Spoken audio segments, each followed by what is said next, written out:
Like a lot of other kids, I grew up having nightmares about this evil bastard, Pennywise the dancing clown. And he's probably one of the best characters primed for the topic of childhood fear. A lot of people growing up were afraid of this movie. This is a movie that eked its way into a lot of nightmares of children, especially mine. And the movie really frames him in a way that kind of feels incredibly imposing, especially to a kid. What also adds to that is kind of just that so much about this character really is especially disturbing in concept. He's really got a way about him of just keeping things light while also kind of disturbing, unsettling you, making you want to keep away from him. And I even remember telling people even just the idea of a clown that lives in a sewer taking kids and that being enough to send them home freaked out. But how about today? As an adult watching it from 1990 through the lens of an adult. So it's not like this is the first time I've seen this movie since being a kid. I've watched it throughout the years, but for some reason this viewing especially hit differently. It really plays differently, especially as an adult, and it's almost kind of shocking, to be honest. As a kid, it felt like there was an aura around this movie that existed. So much about it it felt like I didn't want to touch it because it was so scary, and I knew that I was just going to freak myself out thinking about it and watching it again. But I've gone back to it over the years, and this is a movie that I just see completely differently now. It's weird to think about how when I was a kid watching this movie, I would close my eyes when Pennywise grabbed Georgie with the most horrific images I could possibly picture in my head of what's going on. When the movie cuts away and doesn't even show what Pennywise does to him, it's honestly so weird to think about the fact that I made it way worse just by closing my eyes and letting my mind do the work. And I honestly think that that's probably the thing that separates my viewing from childhood, my viewing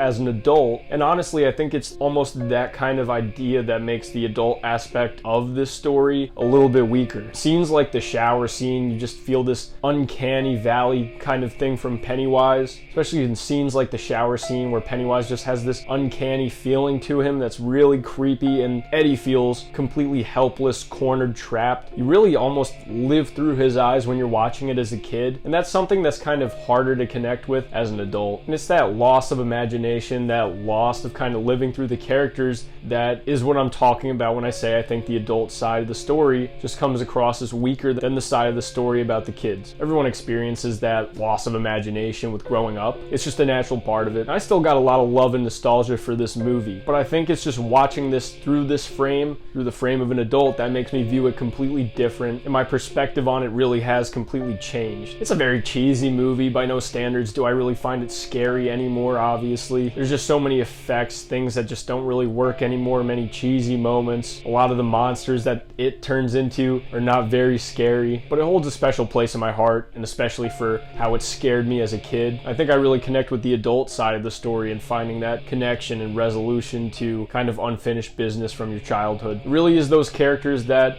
brings me back to this movie. It makes me continue to gravitate towards it, towards the story, towards the book, towards the movies, because this movie really does have one of the largest gaps in how you watch it when you're a kid versus how you watch it when you're an adult. I think that they're completely different experiences, and you almost have to tend to them as such. I have a hard time imagining an adult watching it at this age and finding anything of real merit or value to it, finding it scary at all. I think there's a lot to appreciate about it outside of the scares, but because of the reputation of this movie, it's kind of hard, I would imagine, for most adults to push past that. But even though I don't find it scary anymore, my appreciation for the movie really doesn't wane much, because I'm always going to have those memories of having my imagination engaged by this movie, even if it was for a terrifying reason, and the characters, of course, are engaging and lovable. Tim Curry's Pennywise is still the top dog performance in my opinion, and Bill Skarsgård's great for a lot of different reasons. I think that he approaches Pennywise from the idea of him being an alien, kind of impersonating human beings. That's what I found creepy about his performance, is that he seems like an alien or something inhuman trying to come across as human. And I think the disturbing aspect of his version is that he just fails to quite meet that human standard. But with Tim Curry's performance, what's really interesting about it is that he almost feels predatory. He manipulates with promises of things you want, things about your life you want differently, and he comes across in a way that's almost more authentic, bubbly than Bill Skarsgård's. He actually does kind of come off as human, but what's really scary about Tim Curry's performance is that you almost see the lights switch off. You see where Pennywise the dancing clown ends and where Eater of Children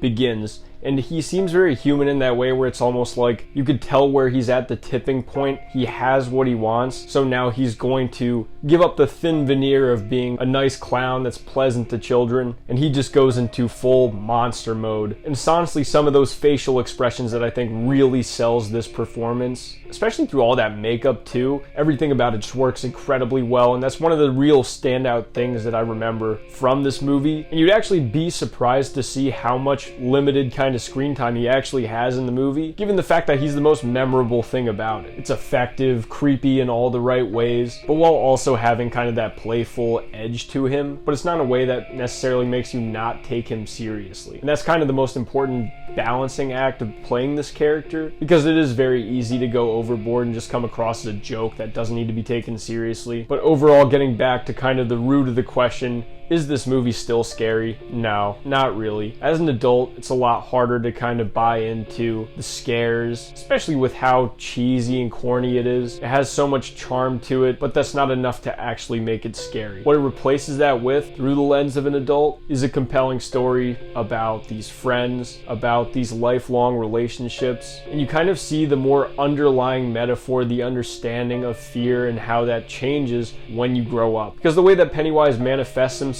is very different early on. There's a lot more tangible things to be afraid of when you have the imagination of a child. It's so much easier to tap into those primal fears. And really, like the book says, when you grow up, your fears are a lot less tangible. You're worried about things that are a lot more prevalent when you're an adult. Debt, death, losing people. There's so many things that are just a lot more complex, not as easy to kind of manifest. And adults are so kind of disconnected from imagination that you really can't tap into it or use it against them anymore. It's entirely different, and it's so interesting to watch a movie that really kind of reflects the viewership of it as a child versus an adult, and it kind of comes across as a Rorschach test. You will most certainly not have that same experience, but it almost feels like it reflects how these characters begin and where they end, from their childhood fears to kind of those lingering things that still stick with you as an adult. I still really enjoy this movie. I still have a lot of love for it, and I find it still to be just as powerful, just in a very different way. Let me know what you guys think of It from 1990 in the comments section. I'd love to hear. I'm GM Light. Have a good one.